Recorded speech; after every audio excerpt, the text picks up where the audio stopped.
some of the mistakes that first-time home buyers make. Number one is not researching the neighborhood. I mean, you got to know what it's like to live in the neighborhood, but you also got to know what the crime is like. You also got to know what the schools are like. Even if you don't have school-age children, even if you're not going to be conducting crimes, you need to understand what's happening in the neighborhood. So not enough research to the area. Now, a local real estate professional, hint, hint, wink, wink, could help you with that, of course. There is a ton of great information online. There are some great websites that we have talked about here and that we can certainly tell you about. Niche, NICHE.com. That's a super one because you get people that live in those areas actually discussing the areas, good, bad, or indifferent. So next would be failing to get pre-approved. You got to be pre-approved. Talk to the lender, discuss your financing options. You don't have to borrow the money. You're not signing for it. It doesn't cost you anything, at least from a reputable lender. Get pre-approved first. Then you understand what your payment is. You understand how much money you need. You understand now what the rate is. Now you're not surprised when you find your dream home and you love it. You're like, wait a minute, I didn't know that. Get pre-approved first. Start with that. There might be a problem with your credit. You might understand that you don't need as much money as you think you do. And I promise you, you do not need as much money as you think you do. You heard it here. Can I say it again? Because then you heard it twice. I don't think I have to do that. Follow the process. I wish we could have it all listed out perfectly for you, but there is a process to everything. So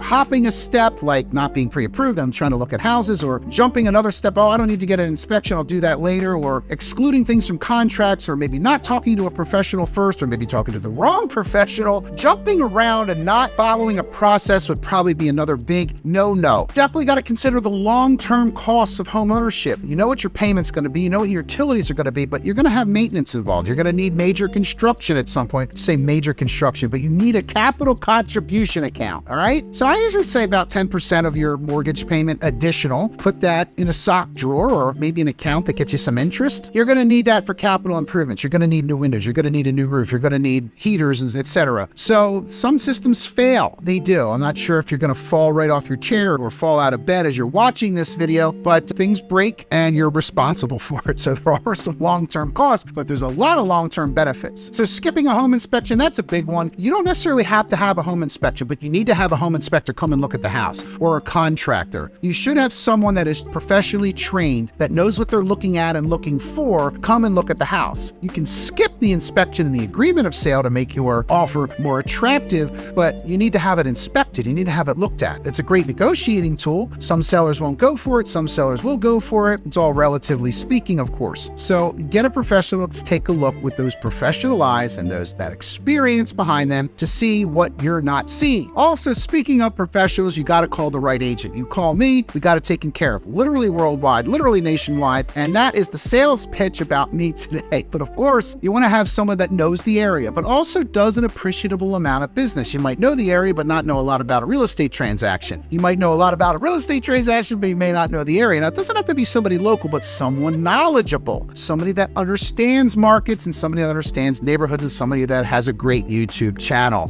Buyer's representation in Pennsylvania is basically free. I mean, it is free. We do get paid by the seller, the commission, but that's kind of how it works here and in some other states as well. Hopefully you found this video helpful. If you did or did not, I want to know. While you're letting me know, hit that bell notification, hit subscribe. It helps the channel. Even if you never come back and ever watch another video, I appreciate you doing it. So you can call, email, text us anytime. Gregory Martire, your local real estate expert here in the greater Philadelphia area. Have a great day, everybody.